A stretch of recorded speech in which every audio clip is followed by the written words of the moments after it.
আমরা এতক্ষণে জেনেছি যে আমাদের কি করণীয়।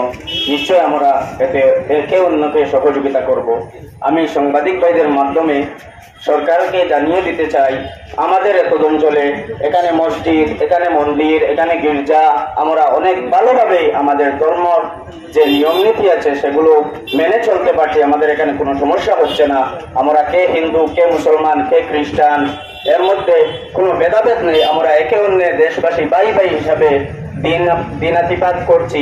সুতরাং সরকার মহোদয়ের কাছে বিনম্র অনুরোধ, আপনি আমাদের এই বিলটি নিয়ে যেভাবে আছে সেভাবে রাখতে হবে।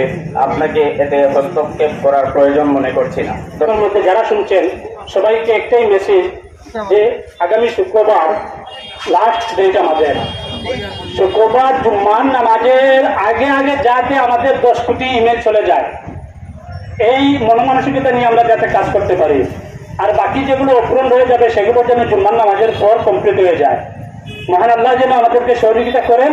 আর আমাদের যুবক ভাইরা ঘরে ঘরে গিয়ে কাজ করছেন এবং করবেন, বিভিন্ন দল সংগঠন করছে। সবাইকে ধন্যবাদ, সবার প্রতি কৃতজ্ঞতা প্রকাশ। পরিশেষে আমরা আল্লাহর সহযোগিতা কামনা করছি।